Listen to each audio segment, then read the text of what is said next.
Thanks very much, Amy, for that introduction, and to you for having me here. I'm a big fan of what Brookings does on metropolitan policy and urban policy, and this is an incredibly important forum, so I just appreciate so much being part of it.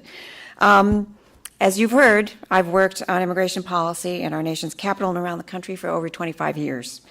And while this issue is discussed and pretty much decided upon in Washington, the impacts of these discussions and decisions are felt in cities and towns all across the country, and it's really cities and towns that are the innovators in dealing with the implications of immigration and in helping immigrants become fully integrated into American life. As you heard, I know this from personal experience. I'm from Detroit. I'm the daughter of immigrants from Bolivia, and I grew up surrounded by communities populated with immigrants from around the world in search of the American dream. My neighbors on the block where I grew up and where my dad still lives were from the Ukraine, from Finland, really from all over. This was very much part of the Detroit story, just as it's part of the American story. And I started my career providing services to immigrants at NGOs in California and Chicago, and building coalitions that worked on issues of integration, because the integration of immigrants happens in local communities. When I started at the White House, before I came director of the Domestic Policy Council, I was the Director of Intergovernmental Affairs, which means that I managed the White House's relationships with governors and mayors all across the country. And in that role, I worked really closely with local leaders as they struggled to recover from the historic recession. Many of them, from both political parties, understood and understand the integral role that immigrants play in helping their cities innovate, grow the local economy, and get through difficult economic times. And I can tell you that President Obama understands this as well. As a U.S. Senator, and before that as a state senator from Illinois, the President developed a view that immigration reform is not just the right thing to do, it's an economic imperative that impacts all sorts of communities and families in very tangible ways. 2 weeks ago, the White House released a report highlighting the economic benefits of the bipartisan immigration reform bill that passed the Senate in June, and the significant cost to our country and our economy if Congress fails to act. The report makes clear how high the stakes are in that debate. So let me just give you a few of the highlights. If Congress acts, we'll see a larger labor force, higher productivity, more investments. Over the next 2 decades, our economy will grow by an additional 5.4% compared to the status quo.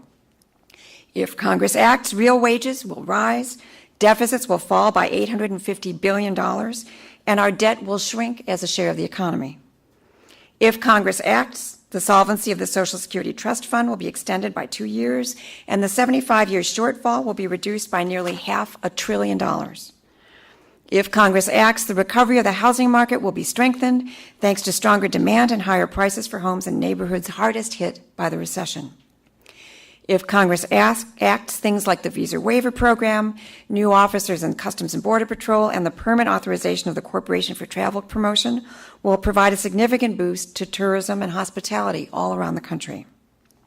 So yes, comprehensive immigration reform is a moral imperative, it's a security imperative, and it's about basic fairness. But on top of all of that, the economic costs of inaction are simply too high to delay. And since the focus of the discussion today is the impact of this debate on cities and metro areas, I should add that if Congress acts, we can finally address the challenges that cities have been facing as they grapple with the symptoms of our broken immigration system. Because the crux of the matter is that while Congress and the federal government have the authority to set immigration law and enforce it, local governments live with the results of what Congress does and what Congress fails to do. And because Congress has failed to address the broken immigration system for years, local governments wrestle with the challenges of large numbers of undocumented immigrants living and working in their communities. States and municipalities have faced these challenges in a variety of ways, from Arizona and Alabama's adoption of harsh laws that attempt to engage local law enforcement officials in immigration enforcement, which is a federal function, to states that have passed in-state tuition laws so that undocumented students have better access to college.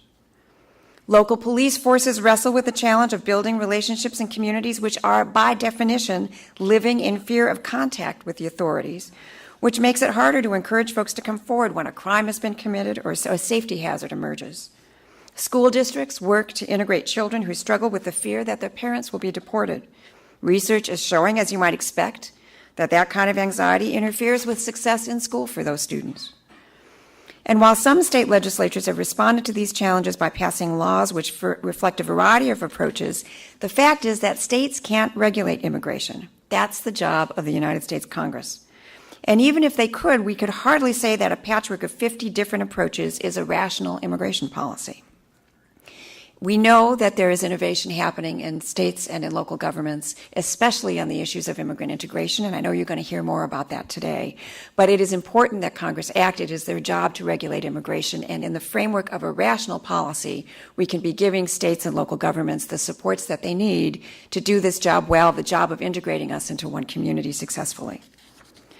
So, to describe the current state of play a little bit, I should start by saying that I'm hopeful that June 27th, 2013 is a day that'll go down in history.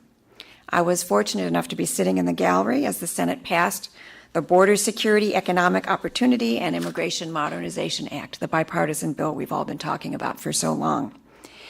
That vote was the result of countless hours put in by an extremely dedicated bipartisan group of senators, their staffs, and administration staff providing technical support all along the way. Nobody got everything they wanted, including the White House. But the final bill reflected President Obama's principles for common sense immigration reform. It was consistent with our history as a nation of laws and a nation of immigrants. And when the time came to vote on that bill, the Senate passed it with an overwhelming bipartisan majority, 68 to 32. Just to put that in perspective, in last November's election, only two places, Utah and D.C., gave either candidate 68% of the vote. The reason this bill got so many votes is simple. It's a smart compromise, and it's pretty good policy. It creates a fair pathway to citizenship for the 11 million undocumented immigrants living and working in our communities, a pathway that will require them to pass background checks, learn English, pay taxes and penalties, and go to the end of the line behind legal immigrants who have been caught in the limbo of immigration backlogs. The bill will create a new path to citizenship for agricultural workers who contribute to agricultural industry and put food on our tables. These are immigrants who play an integral role in the future of food security, and it's time we gave them a pathway to citizenship. The bill creates an expedited path for young immigrants known as dreamers, who were brought to the U.S. as children, attended school, know this as their country, yet have lived in constant fear of deportation. The bill also represents the best chance that our country has had in decades to modernize our legal immigration system.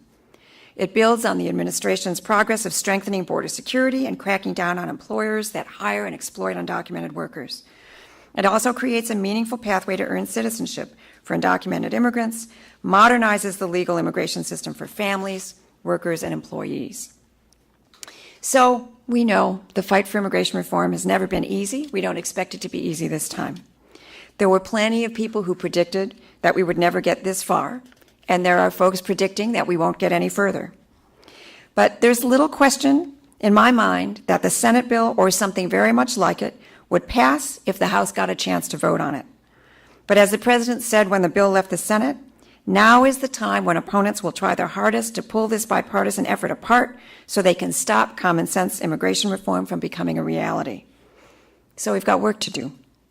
But I believe that even in today's Washington, the coalition calling for action is too broad, too deep, and too forceful to ignore. If we keep our sense of urgency and our sense of purpose, I believe Congress will listen to a clear majority of Americans. They'll listen to the business community and the labor movement, the Chamber of Commerce and the SEIU. They'll listen to leaders from across the spectrum, faith communities, law enforcement, the civil rights movement, and, importantly, state and local governments, all of whom are calling for a common sense immigration reform along the lines of what the Senate passed. They'll listen to leading voices in both parties. Just the other day, David Plouffe, the architect of the Obama presidential campaign, and Steve Schmidt, senior advisor to the 2008 McCain campaign, wrote a joint op-ed with a less than vague title, Pass the Immigration Bill. But let me leave you with this. We are engaging the clear majority of Americans who support reform and telling them that now is not the time to let up. It's the time to speak up. It's the time to make sure that everyone, not just in this city, but around the country, knows what's at stake. To make it clear to families from all backgrounds and all parts of the country why this matters to them. I came to this work because families like mine are still working hard for their piece of the American dream. We've done so much as a country to put that dream within reach. And we have come too far to quit now for immigrant families and communities all over the country who are dealing with the effects of our broken immigration system. I won't quit. I know President Obama won't quit. And with the hard work of an unprecedentedly broad coalition and voices from around the country, we can get this done. So I thank you for your contribution in shining a spotlight on what's going on in municipal governments and cities and towns all around the country. And I look forward to that effort informing our work and getting to the place where the President is signing that bill into law. Thank you all very much.